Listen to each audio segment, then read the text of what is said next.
Kodakara കുഴൽപ്പണ case അത് BJPയെ വല്ലാതെ വലച്ചുകൊണ്ടിരിക്കുകയാണ്. ഈ കൊടകര കുഴൽപ്പണ കേസിൽ തിരൂർ സതീഷിൻ്റെയും ഒപ്പം തന്നെ BJPയുടെ തൃശൂർ ജില്ലാ പ്രസിഡന്റായ അഡ്വക്കേറ്റ് KK അനീഷ് കുമാറിൻ്റെയും മൊഴി അന്വേഷണ സംഘം തിങ്കളാഴ്ച രേഖപ്പെടുത്തും. ഇതിനായുള്ള നോട്ടീസ് അനീഷ് കുമാറിന് അന്വേഷണ ഉദ്യോഗസ്ഥർ കൈമാറും. വിവരങ്ങളുമായി സുനിൽ അരുമാനൂർ ചേരുകയാണ്.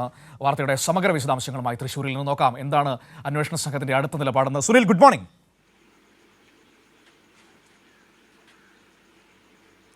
മനു, സുനിൽ, ഈ തിരൂർ സതീഷിന്റെ രഹസ്യമൊഴിയാണോ ഇനിയിപ്പോൾ അന്വേഷണ സംഘം രേഖപ്പെടുത്താൻ പോകുന്നത്?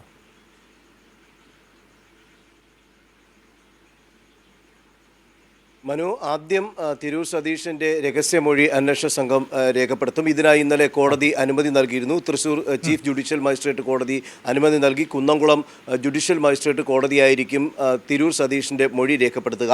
അതിനു പുറമെ ഏറ്റവും പുതിയ വാർത്ത എന്ന് പറയുന്നത്, ഈ തിരൂർ സതീഷ് നടത്തിയ വെളിപ്പെടുത്തലിൽ, കഴിഞ്ഞ ദിവസം അന്വേഷണ സംഘത്തിന് മുമ്പിൽ നടത്തിയ വെളിപ്പെടുത്തലിൽ ഏറ്റവും ഗുരുതരമായ ആരോപണത്തിന് വിധേയമായത് BJP ജില്ലാ പ്രസിഡന്റായ അഡ്വക്കേറ്റ് KK അനീഷ് കുമാറാണ്. ഈ KK അനീഷ് കുമാറിനെ മൊഴി രേഖപ്പെടുത്താനായി വിളിച്ചു വരുത്താനായി അന്വേഷണ സംഘം തീരുമാനിച്ചിരിക്കുന്നു എന്നുള്ളതാണ്. തിങ്കളാഴ്ച അനീഷ് കുമാറിനെ വിളിച്ചു വരുത്തി മൊഴി രേഖപ്പെടുത്തും. തൃശൂർ പോലീസ് ക്ലബ്ബിലായിരിക്കും വിളിച്ചു വരുത്തി മൊഴി രേഖപ്പെടുത്തുക. ഇതിനുള്ള നോട്ടീസ് ഇന്ന് അന്വേഷണ സംഘം അനീഷിന് അയക്കാനാണ് സാധ്യതയെന്നാണ് അന്വേഷണ ഉദ്യോഗസ്ഥർ തന്നെ വ്യക്തമാക്കിയിരിക്കുന്നത്. കോടതിയിൽ നിന്ന്, Kunnamkulam judicial first class magistrate കോടതിയിൽ നിന്ന് അനുമതി ലഭിച്ചാൽ, അനുമതി എന്ന തീയതി ലഭിച്ചു കഴിഞ്ഞാൽ അന്വേഷണ സംഘം തിരൂർ സതീഷിനെ കൊണ്ട് കോടതിയിലെത്തിച്ച് 164 സ്റ്റേറ്റ്മെൻറ്റ് രേഖപ്പെടുത്തും. അതിനുശേഷം വളരെ പെട്ടെന്ന് തന്നെ മറ്റുള്ളവരുടെ മൊഴി രേഖപ്പെടുത്തി സമഗ്രമായ അന്വേഷണ റിപ്പോർട്ട് തയ്യാറാക്കാനാണ് ഇപ്പോൾ അന്വേഷണ സംഘം തീരുമാനിച്ചിരിക്കുന്നത്. കോടതിയുടെ നിർദ്ദേശപ്രകാരമാണ് ഇപ്പോൾ പ്രത്യേക അന്വേഷണ സംഘം അന്വേഷണം നടത്തിക്കൊണ്ടിരിക്കുന്നത്. 90 ദിവസത്തിനകം തന്നെ അന്വേഷണം പൂർത്തിയാക്കി റിപ്പോർട്ട് സമർപ്പിക്കേണ്ടതുണ്ട്.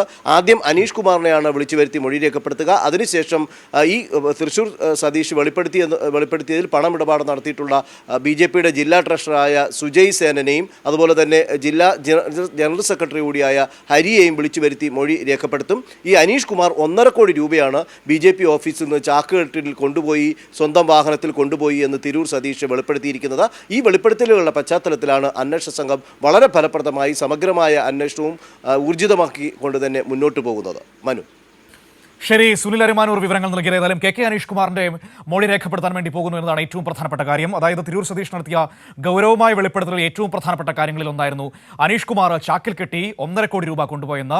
ഒരു മാസക്കാലത്തോളം ഇത് BJPയുടെ തൃശൂർ ജില്ലാ കമ്മിറ്റി ഓഫീസിൽ സൂക്ഷിച്ചിരുന്നു. അതിനുശേഷം ആ പണം കൊണ്ടുപോയി എന്നാണ് പറയുന്നത്. അപ്പോൾ ആ രീതിയിൽ വളരെ ഗൗരവതരമായ പ്രശ്നങ്ങളാണ് ഉന്നയിച്ചിരിക്കുന്നത്. അതുകൊണ്ട് തന്നെ ഈ തിരൂർ സതീഷിന്റെ രഹസ്യമൊഴി 164 രേഖപ്പെടുത്തും കോടതിയിൽ.